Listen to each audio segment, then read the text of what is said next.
Les objectifs de la journée sont à peu près clairs.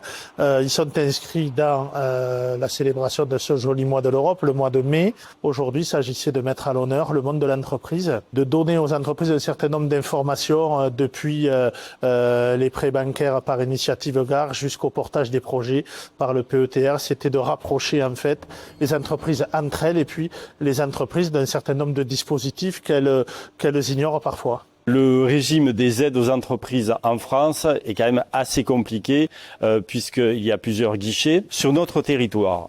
Nous avons la chance d'avoir le PETR Vidourle-Camargue qui est une espèce de guichet d'entrée qui permet à la fois de recevoir des dossiers de demande, mais également d'aiguiller, de conseiller. La confection des dossiers pour de petites entreprises de mobilisation des fonds européens, c'est pas une sinécure, il faut du temps et on aide. En fait, la puissance publique se met à disposition de l'initiative privée. L'Europe, bon, c'est pour beaucoup un grand machin, mais pour montrer qu'il y a des actions concrètes sur le territoire qui peuvent être menées et souvent, l'idée c'est de ne pas voir passer un train, c'est vraiment d'y monter dedans et d'être embarqué et de voir que, comme c'est affiché dans la cave d'Héraclès, ils ne savaient pas que c'était impossible, alors ils l'ont fait.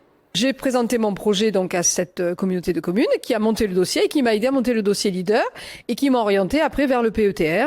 Et là, j'ai eu 2 interlocuteurs merveilleux qui m'ont pris en charge. Et en parallèle, donc j'ai monté mon projet, j'ai acquis ma flotte de vélos et j'ai effectivement financé ma flotte qui après m'a été sur facture remboursée par les subventions, une partie. Grâce au financement du fonds leader du PETR Vidourle-Camargue, on a pu réaliser avec la cave Héraclès une web-série de 11 épisodes sur la question des nouveaux cépages résistants, des nouveaux hybrides qui sont en train de se diffuser dans les vignes et qui sont sans doute les vignes du futur, les vignes de demain. Cette première amorce en fait de financement qui a permis de débloquer tous les autres financements et sur lesquels en fait ça n'aurait pas pu se faire.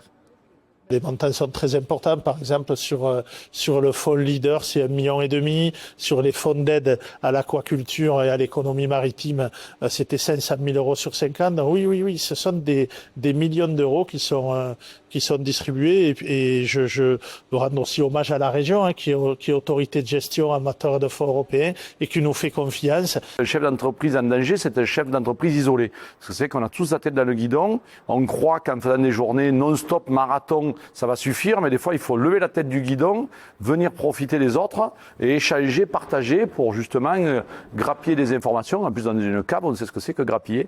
Et voilà, donc c'est important de sortir la tête du guidon.